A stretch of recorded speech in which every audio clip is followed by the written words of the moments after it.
Today we've got a departure from the Rise of the Phoenix, and it's an impromptu motorcycle review. I had the awesome opportunity to take the brand new KLR650 Adventure, and I thought you guys deserved to know all about it, so let's get right on in there and see what it's like.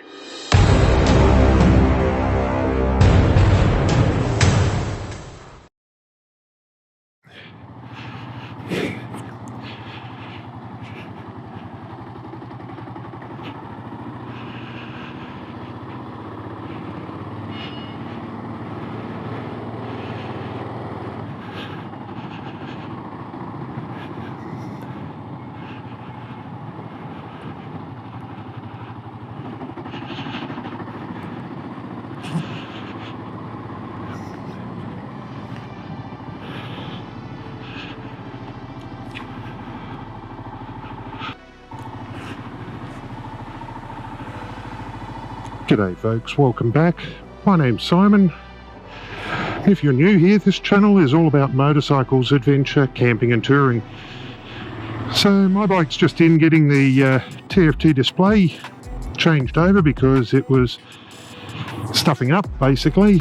And while they're playing with that, I've got the opportunity to take the brand new Kawasaki KLR650 out for a run. So I thought I might shoot down to the ocean and get some nice photos or nice video of it and tell you a bit about it. I mean, obviously it's a very different beast to the Africa Twin. It's obviously a massive power difference. I mean, it's a step down of about 60 horsepower, which you can feel when you do that.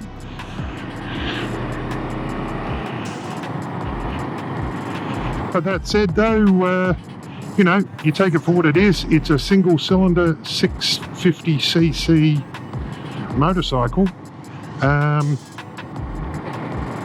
And I just thought it might be fun to go for a bit of a spin on it and see what it's like. Just because I can.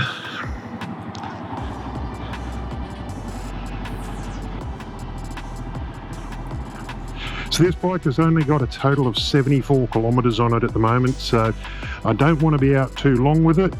I've probably got 20 minutes, maybe 30 to have a play. I don't want to be out too long because the tyres are obviously not worn in at all and it's spitting slightly, so I don't want to be out when it rains.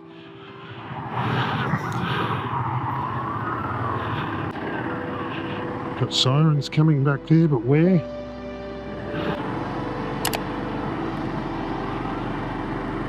So folks, if you're ever out riding or out driving and you see an emergency vehicle coming, just get out of its way.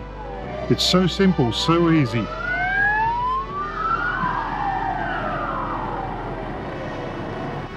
So this is the KLR650 Adventure. And as you can see, it comes with the crash bars around the top there for mounting the massive LED spotlights. It's got engine guards down the bottom, a plastic sump guard. However, that's better than nothing. Really big peg sliders. And it also comes with these panniers on there and the rack for the back. Comes with these, what are they? Dunlop K750 tyres on it. And this really funky camo look to it, which is kind of cool. And not bad lights. Just looking at them there, they're fairly bright. Now, as I mentioned, it's a single cylinder 650cc. With fuel injection, it's 28.5 kilowatt or 51.5 newton meters of torque. That's about 38 horsepower.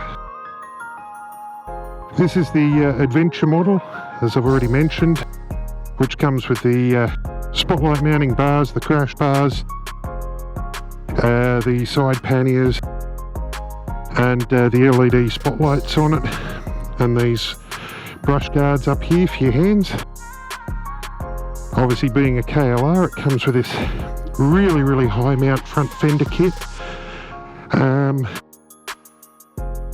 Plastic guards for your radiator there, but that's okay. And it comes with these Dunlop K750 tyres on there. So, for a bit of a first look and a bit of a first ride on it, I'm not unimpressed. It seems quite good.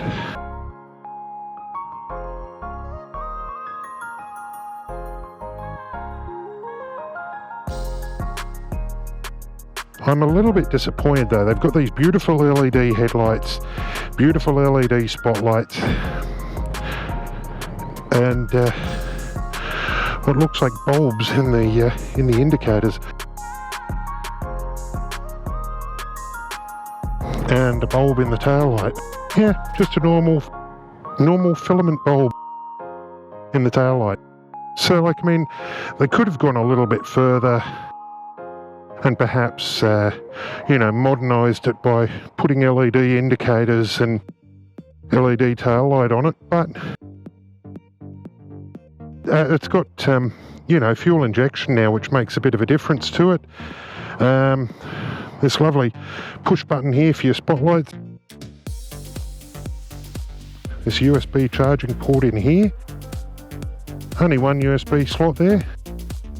Big rubber cover over that. And then a massive big rubber cover over it as well.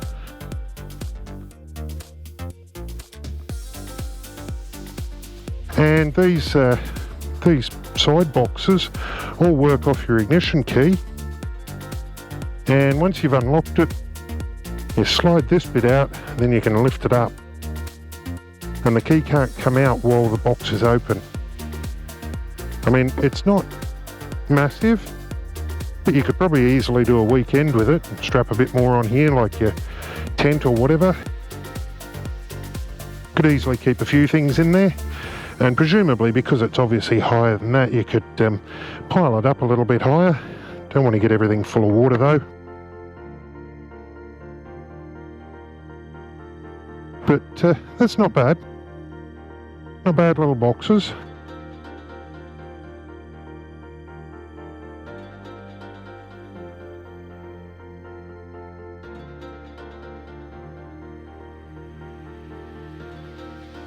You know, it's got disc rear brake, a single disc front brake. I can't even see what the calipers have written on them. It doesn't look like they've got anything. Oh yeah, the Nissan calipers on the brake.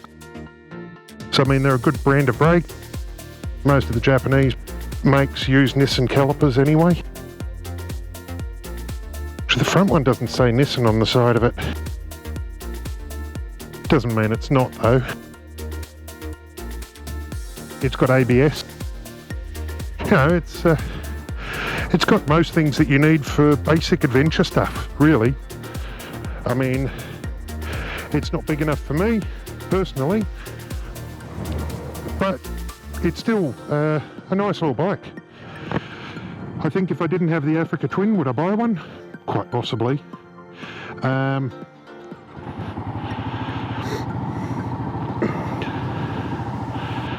But that said though, my CB500X and then my NC750X, had more grunt to them, like more sort of go to them.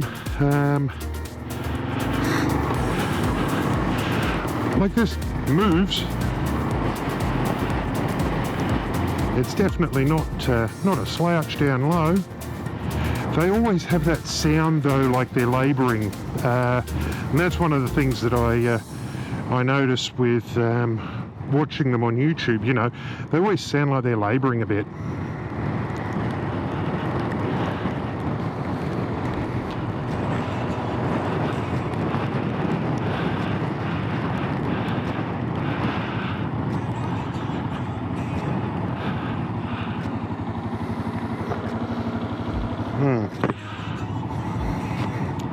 So I will apologise obviously for all the water on the camera lens, but not much I can do about that when it's raining, eh? A gear indicator would actually have been a nice addition on the dashboard as well. I mean, it's a nice, very simple dashboard. It's very easy to read. You can just glance down and see what speed you're doing very, very easily with it.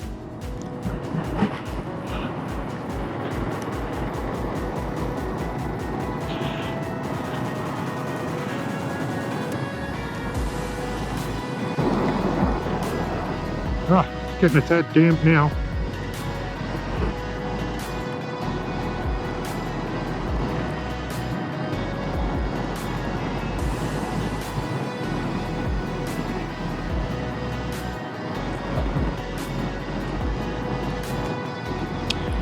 Anyway folks, when I actually edit this up, I will go and add some more information about them, along with the MSRP. Is that what they call it?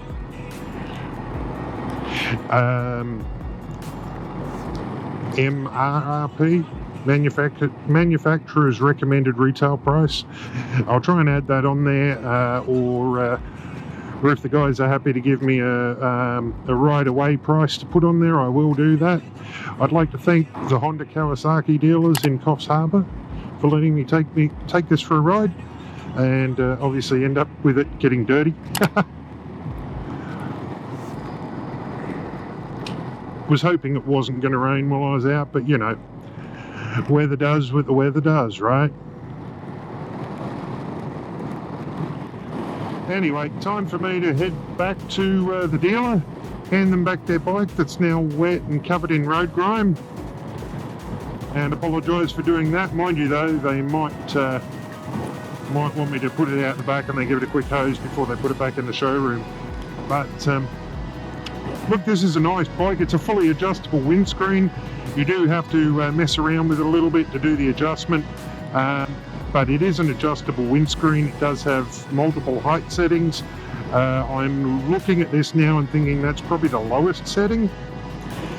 Also has this bar, don't want that. Also has this bar across there for mounting your sat nav or your phone or whatever onto it, which is quite a nice little inclusion.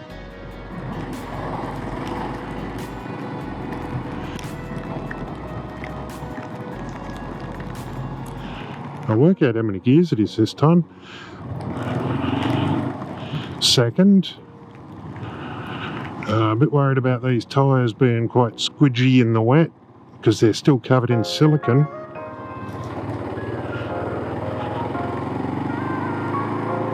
Third.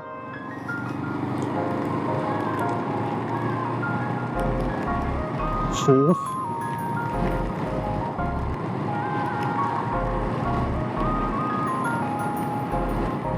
Fifth. Okay, so it's a 5-speed. There we go.